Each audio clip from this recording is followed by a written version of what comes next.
اگر آپ نے کسی کا قرض ادا کرنا ہے تو یہ وظیفہ کر لو، ادائیگی قرض کا شاندار وظیفہ۔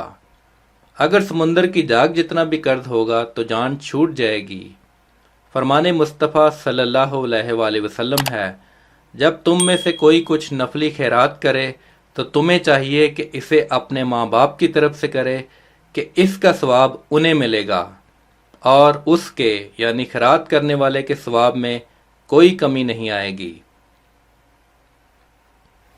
ناظرین، آج میں آپ کے پیش نظر ایک نایاب وظیفہ بیان کرنے جا رہا ہوں، جس کی برکت سے سمندر کی جاگ کے برابر بھی قرض ہوگا تو اللہ اس قرض سے خلاصی عطا فرمائے گا۔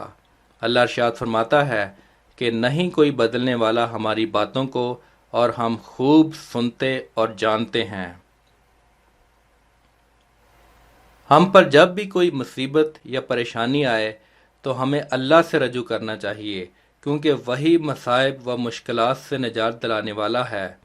وہ اپنے بندے کی حالت سے باخبر ہوتا ہے اور چاہتا ہے کہ اس کا بندہ صرف اسی سے مانگے۔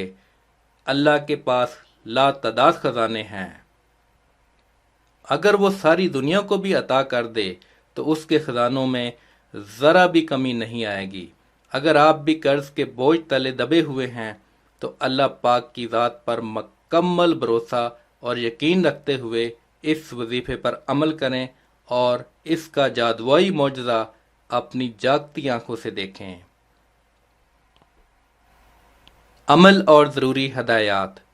یہ وظیفہ آپ نے نماز مغرب کے بعد کرنا ہے، اور سورہ آل عمران کی آیت نمبر 115 اور اس دعا کو جو کہ اس ویڈیو میں موجود ہے 11 مرتبہ پڑھنا ہے۔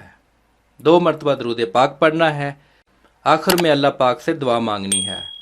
اس عمل کو 37 روز تک کرنا ہے۔ انشاءاللہ اللہ کے فضل و عطا سے آپ کا سمندر کی جاگ سے برابر بھی قرض ہوگا تو غیب سے اتر جائے گا۔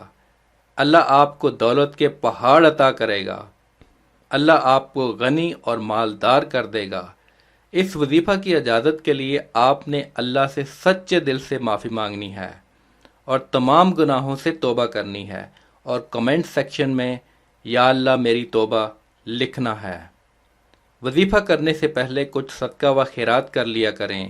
اگر نہیں کر سکتے تو کم از کم لائک اور شیئر کر کے صدقہ جاریہ میں اپنا حصہ ڈالیں۔ جس نے وظیفہ کے لیے کمنٹ کر دیا ہے ان سب کو اجازت ہے۔